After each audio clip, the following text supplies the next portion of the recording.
Hello sa lahat. Ang title ng video ito ay Corona ng Glory. So, meron akong sasabihin ng tatlong tanong tungkol sa Corona ng Glory at mga ibang corona kasi 5 ito. At ito nang specifically sa Corona ng Glory that ibibigay ni Jesus Christ sa mga believers na faithful and obedient sa kalooban ng Ama niya when nakapasok sila sa langit. So, unang tanong ay, sino ang makakuha ng corona sa langit? Sino mang born again na believer na ginawa si Jesus Christ bilang kanilang Panginoon at tagapagligtas ng kanilang buong buhay at kaluluwa. Patuloy silang nagsisisi sa lahat ng kanilang mga kasalanan araw-araw at patuloy na sumusunod sa Holy Spirit araw-araw upang magawa nila ang kalooban ng Diyos sa kanilang buhay. Number 2 question ay, ano ang kailangan para makakuha ng awarded crown na ibinigay sa iyo sa heaven? Dapat patay ka sa sarili mo. Ibig sabihin, huwag mo gawin ang iyong kalooban. Ngunit sa halip ay 100% kang nagpapasakop sa kalooban ng Diyos at sinusunod mo siya araw-araw hanggang sa iyong huling hinga sa mundo. And last, third question ay, ano ang pakinabang sa pagkakaroon ng corona?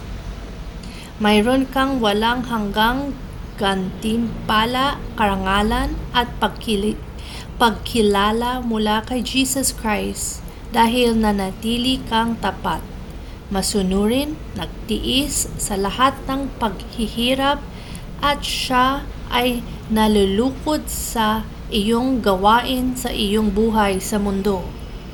Ang corona ay kumakatawan sa perpektong kagalakan. Autoridad na maghari kasama ni Jesus Christ upang luwahatiin mo siya. So, itong description ng Corona ng Glory, sasabihin ko sa inyo, ito ipinako sa mga born again believers na natiling tapat at nagtiyaga na ipangaral ang gospel ng pagsisi at kaligtasan sa lahat ng mga believers. For example, ang mga believers na ito ay hindi huminto sa pangangaral ng gospel ng kaligtasan at pagsisi kahit na sila ay may sakit sa physical or ang ilan ay malapit ng mamatay pero nagpe-preach pa rin sila. Inuusig at pinalayas ng sarili nilang pamilya at mga kaibigan. Ibig sabihin, yung mga pamilya nila ayaw sa kanila kasi they follow Jesus Christ and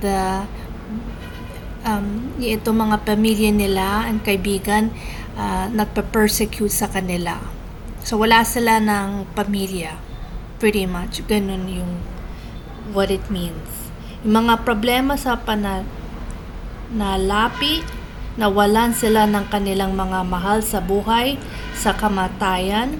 Ibig sabihin, yung mga believers who continue to preach the gospel, even though kung namatay ang asawa nila or magulang, kapatid, pamilya, hindi sila natigil sa mag-preach. They continue to preach even though malungkot sila, nahirapan sila, pero looking forward sila kasi one day kukunin sila ni Jesus Christ at makikita ulit sila ng pamilya nila sa langit at forever nang kasama nila ang pamilya nila.